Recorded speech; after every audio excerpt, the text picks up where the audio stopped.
world. I mean, what has the international community done to stop Myanmar's campaign of ethnic cleansing against 1.2 million Rohingya Muslims? It's done nothing.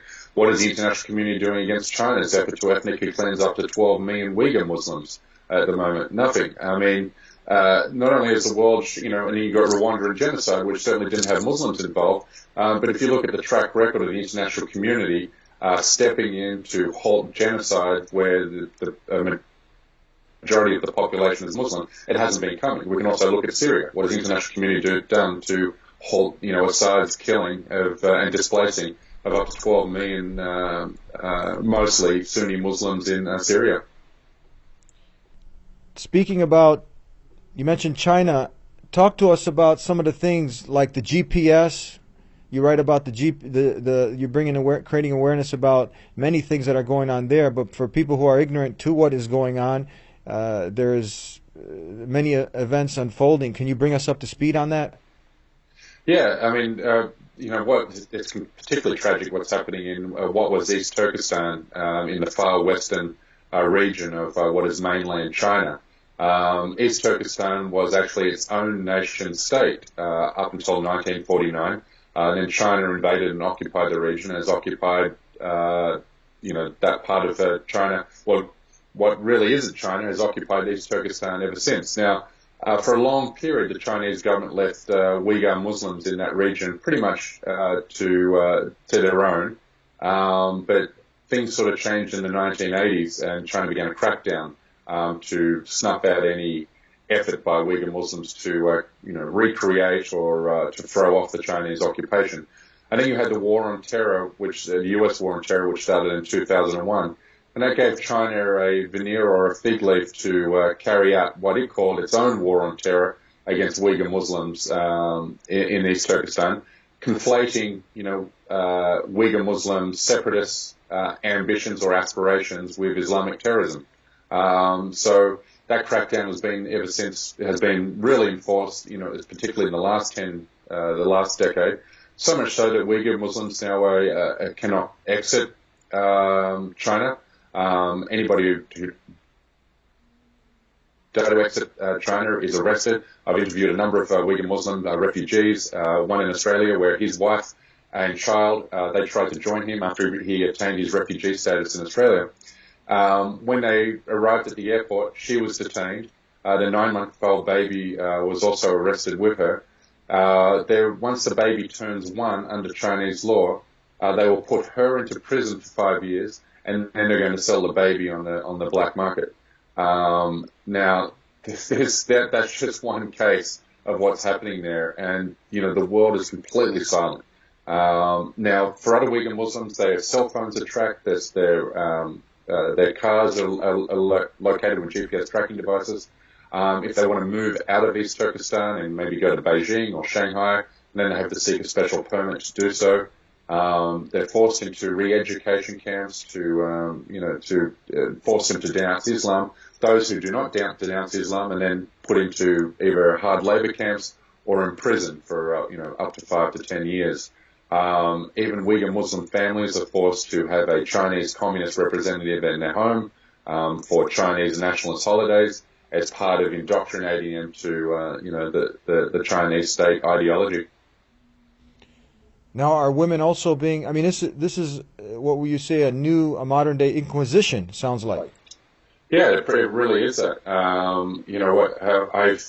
wrote a story recently he's a Hawaii Muslim living in the United States.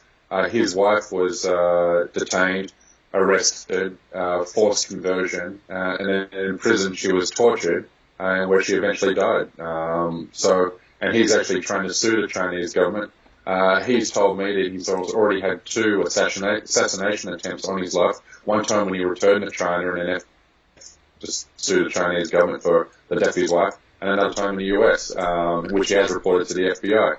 When I asked him for details of how they tried to carry out these assassination attempts, and he said that the Chinese government are very good, particularly their intelligence agencies, at making a traffic accident or making an assassination look like a traffic accident. He believes that 2 attempts on his life were done in that manner.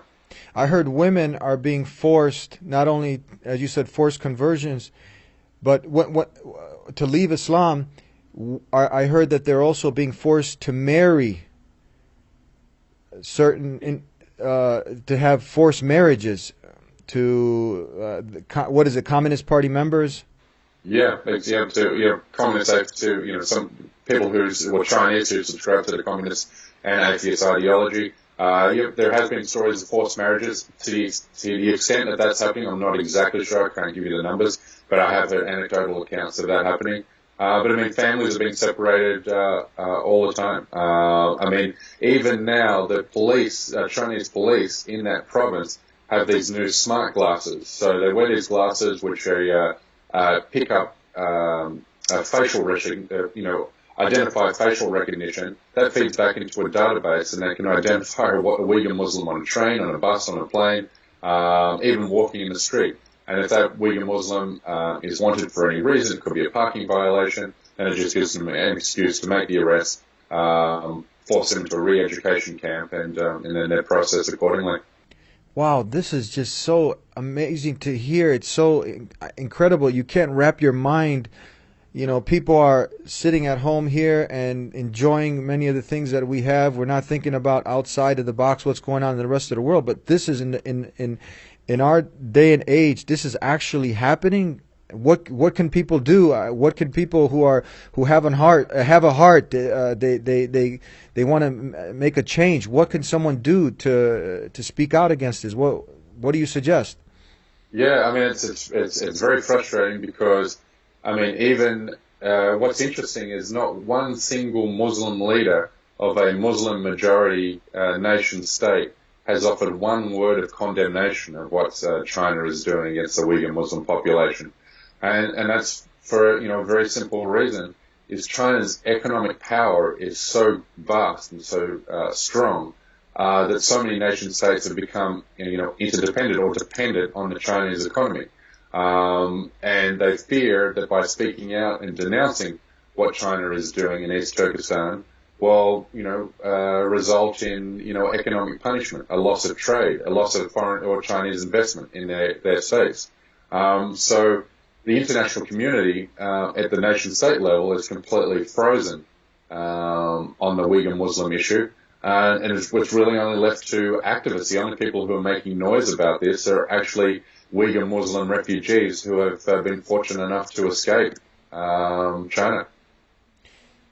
Tell us. And sorry, to get back to your question, what can we do is just make as much noise as possible. So I speak to Muslims on a daily basis who are completely unfamiliar with what is happening in East Turkestan. So I encourage people to make noise on social media. The more noise, and that gets the ball rolling, and hopefully creating a climate where political action can follow. Yes.